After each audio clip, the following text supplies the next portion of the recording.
You wake up in the morning and it is back. This familiar sensation in your head. Perhaps your neck aches, or a dizzying spell comes over you for no apparent reason. You take your blood pressure medicine as directed.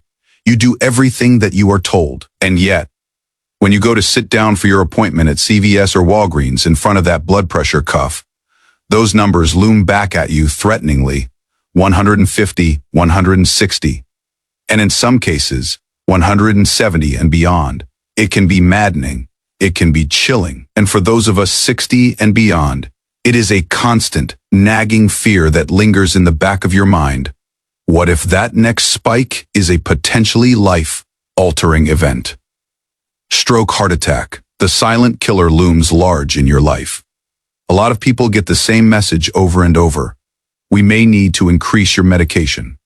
You should start walking more. But what if I told you that there is a quick, often overlooked solution that can help reduce your blood pressure that has nothing to do with your chest, nothing to do with your arms, and nothing to do with another bottle of medication on a shelf somewhere?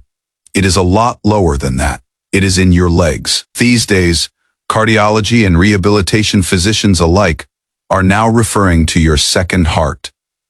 It's a very powerful pump system integrated into your leg calves and thighs, one which many of us may have accidentally turned off over the past decades of our life. In this video presentation, I will walk you through a simple lower body workout routine that can easily and conveniently be performed right within your family living room.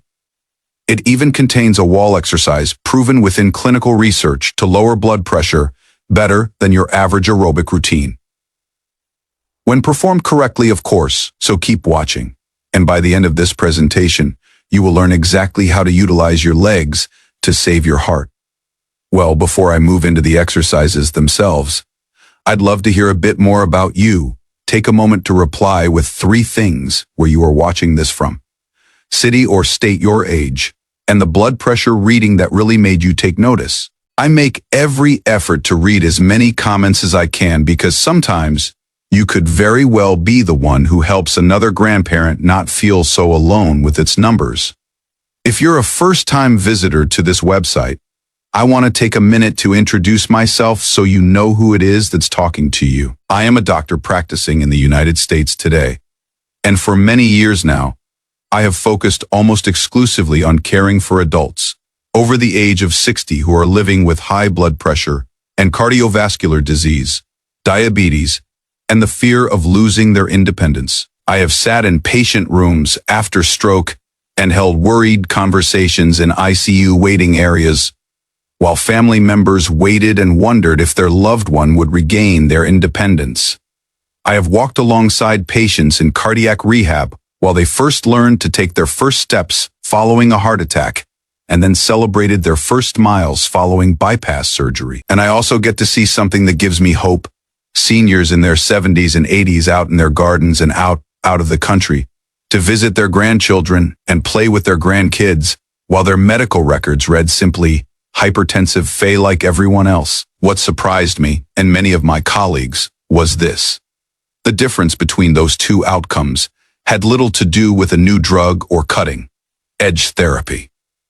More often than not, it boiled down to this one thing: whether or not a patient was utilizing their legs as a second heart or leaving this powerful pump dormant. Now, let me explain what I mean. Once you understand what I'm telling you, you will never be able to think about your own body in the same way again. A good analogy for your body is that of a large apartment building in New York City or Chicago. Your circulatory system is like the water pump in that big apartment building. The water pump on top of the building is in charge of distributing water down all the floors of the building, all the way down to the cellar. In other words, your feet. Getting water all the way down is the easy part. Just let gravity do the rest. Getting at the challenge. And this is the stuff your circulatory system has trouble with on a second basis, is finding a way to send this blood back uphill from the basement to the rooftop. When you're in your 20s or 30s, you have pipes that are pliable and easy to operate. Valves and the auxiliary pumps in your legs are strong because you're always on the go. But at 60 plus years of age, things are different. We're sitting more. And this is on the computers, on the couches in front of the television, and in our autos. Your heart on the rooftop has got to work a heck of a lot harder. Your arteries are like those tired out hoses from watering the garden out in the sunshine too long. Those auxiliary pumps in your legs, they're working no harder than they have to on most days. So what happens now? Well, blood starts pooling in the lower legs and ankles. Your feet start to feel heavy. Your feet begin to swell. Occasionally, they may even start to feel cold. In other words, your heart is now working hard to pump blood uphill against what your legs normally could handle. And this is where everything starts to change. And this is where everything, when your heart knows that it is not getting an adequate flow of blood back into it, it does what it does best. It contracts even stronger. The force translates into even stronger pressure against arteries that already were less flexible due to high blood pressure. This is just one of the reasons your blood pressure reading remains high, even if you are taking your medication according to schedule and attempting to incorporate a little extra walking into your daily activity.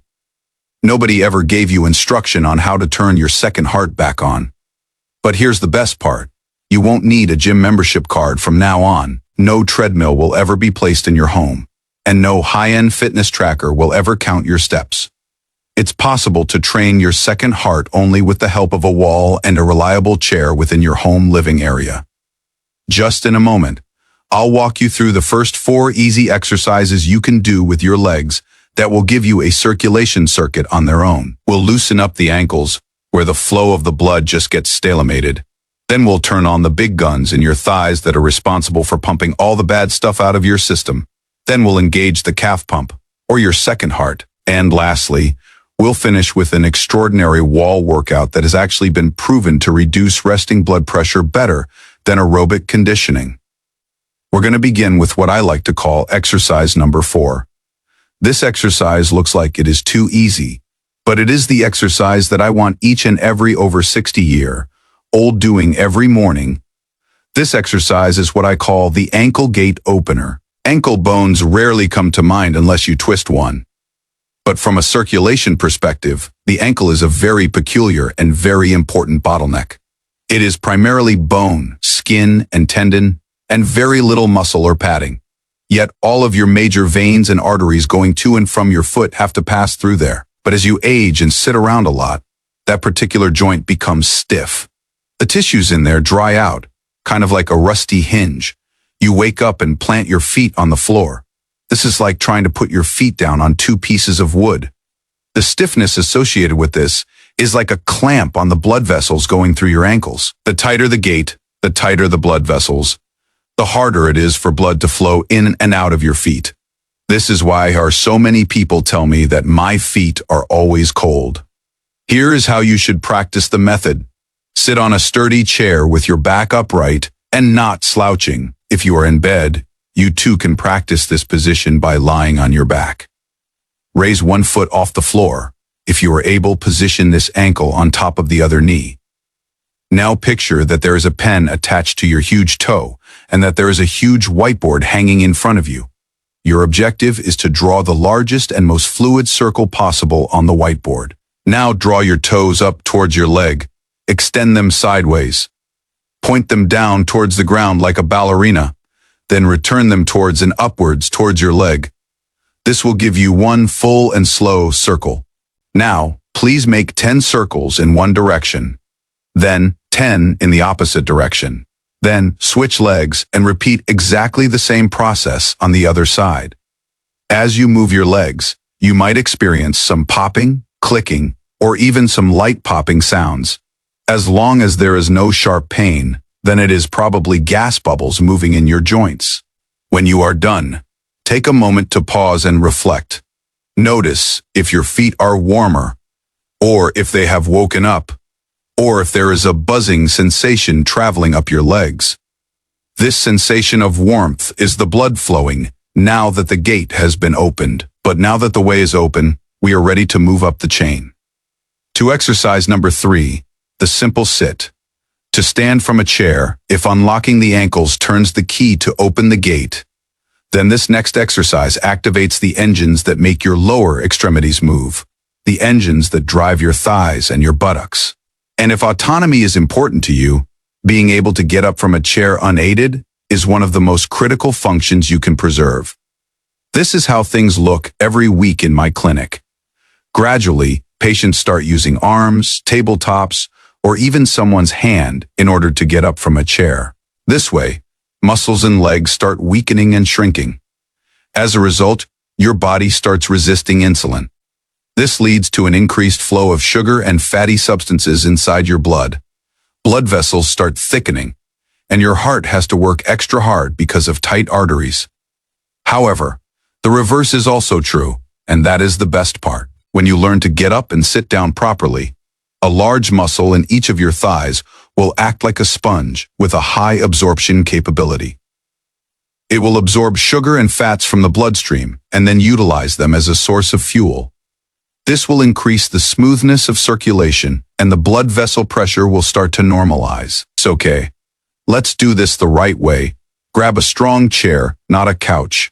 If you're feeling wobbly, move your chair backward against a wall so it won't tip over on you. Sit on the front edge of the chair with your feet on the floor, about shoulder width apart. Push your chest out a bit, as if you're bowing. And now, push yourself up on your heels and stand up. As you climb up, exhale through your mouth and come to full standing height. Slowly lower yourself back down as if you're landing in silence when you touch the chair. It is in this slow and controlled movement that most of the strength is developed. In cases where you find it hard to balance, you should set a table in front of you and place a gentle touch of your hands on it for support. The idea is to eventually hold your arms across your chest and support yourself with your legs. Start with 10. Then rest for a whole minute before doing a second round of 10, if you are able. Doing it on a regular basis is all it takes to make simple tasks like climbing the stairs, exiting the car, or using the bathroom on your own a whole lot easier. Indeed, all by itself, that makes a huge difference in the workload of both your heart and your loved ones. Well, now is the time to do exercise number 2, which goes straight to your so-called second heart your calf muscles. If you've ever found yourself wondering if your ankles looked a bit bigger by the end of the day, or if your lower legs felt heavy and tight, then this exercise is for you. There are a pair of large veins running deep within your calf muscles that work like reservoirs, holding a large amount of blood, but these reservoirs contain valves, little doors that go only one way upwards. However, blood is a lazy fluid. It likes nothing more than settling in your ankles, especially if your activities involve a lot of sitting or standing around, explains Dr. Berg. Each time you elevate on your toes, the muscles in the back of your lower leg contract and constrict those veins like a grasping hand wringing out a wet sponge. The blood is forced upward, and the valve slams shut behind it, and the heart is pumping more blood with much less effort, as it should, if we are to maintain normal blood pressure. Do it with us. Position yourself against a strong chair or against your kitchen counter. Gently place the fingertips of each hand on the surface to balance yourself. This is not a balance exercise, but a muscle workout for the calf area of your legs. Keep your knees straight but not locked. Press the ball of each foot against the floor and raise the heel as high as you can, as if you're trying to peer over a fence. As soon as you reach the top position, do not descend quickly. Wait for a count of 1, 2, and contract your calf muscles as hard as you can. Then slowly lower your heels back down to the floor. This completes 1 repetition. The goal is 3 sets of 15 repetitions, taking a brief rest between each set. If 15 reps are simply too much at first, begin with 8 or 10 and build your way up. When both legs together are easy for you after a few weeks of exercise, it's time to go back and do it solo, holding on to your chair. What should you experience? A burning sensation in the back of your lower legs. Compare this with your current experience. What do you feel normally? A burning sensation in the back of your lower legs. This indicates that your calves have been activated and your blood flow has been normalized. Doing this will stop any stinging pain, cramping in your muscles, chest pain, or abnormal breathing. One of the most beautiful things about this exercise is how easily it can be incorporated into one's life. You can perform calf raises while brushing your teeth, doing the dishes, or waiting for your coffee pot to finish brewing. Each set of calf raises can be considered a little message from your legs to your heart saying, "We've got this covered." And now that the calves are fully alert, we are ready to conclude this routine with its strongest final movement. You don't have to do this pumping alone. Which brings us to the first exercise, the strongest of this whole set of exercises. And if this video teaches you nothing else, this should stick in your mind, passes both walls. It all looks almost amazingly simplistic. Just your back against the wall. No movement, no dripping sweat. But massive clinical trials have shown that just this kind of stationary leg exercise has proven effective in reducing resting blood pressure better than the usual walking routines. Here's why this is important. When you slide your back down the wall and are in the position of the invisible chair, the muscles on the front of your thighs engage and remain engaged. They are contracted and gently press on the blood vessels in this region. Blood flow reduces slightly. Your brain recognizes this. A reduction in oxygen supply is occurring in the legs. Your body reacts accordingly. Then you stand up. Your muscles are then flooded with all the blood that was previously being restricted by the muscle contractions. In turn, your blood vessels give off a calm down signal from your body that is incredibly potent and substantial. This calm down signal is known as nitric oxide. Consider nitric oxide your body's calm down signal, because your muscles within your artery walls will receive the signal to relax and open up. In other words, they will stop contracting, and as arteries relax, the pressure caused by the blood goes down. This is a how. To start in a position where your back is against a straight wall with your feet shoulder width apart. Move your feet forward, keeping your back buttocks and head against the wall until you move them about 16 to 20 inches. Slowly lower yourself into a seated position as if you were sitting on an invisible chair. You don't have to lower yourself far. A 6 to 8 inch reduction should be plenty for most people over 60. Your thighs should be working, but your knees shouldn't be killing you. Just glance down. Your knees should remain above your ankles without being pushed out in front of your toes and shouldn't slope in toward each other. Once you settle into the position, that's good for you. Begin timing yourself. Beginning practitioners will want to time themselves for 20 to 30 seconds to begin with. The key is to concentrate on breathing slowly. Inhale through the nostrils and exhale through the mouth. Do not retain the breath when it's under strain. To do so could raise blood pressure, which is the last thing we want to do. When your time is up, push gently against the wall or your legs and return to a standing position. Walk a few steps. Feel the heat emanating within you. The slight shaking that occurs is a sign that your nervous and muscular systems are retraining themselves.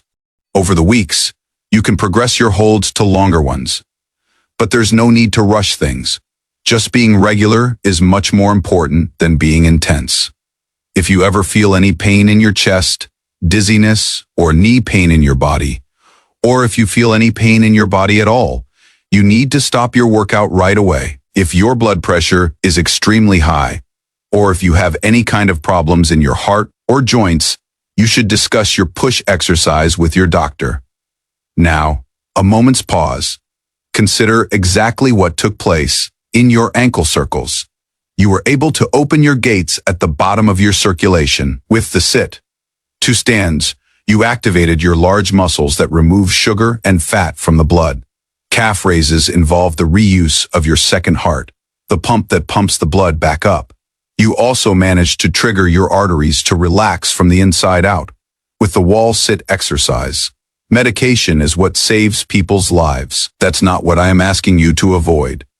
However, medication does not have the capability to rehabilitate stiff joints, weak muscles, nor does it have the power to wake up the second heart that has been sleeping for decades. Such an exercise routine takes merely 15 to 20 minutes and targets every level from ground up, subtly altering pressure within the body in aspects that hardly ever see mentioning in public discourse.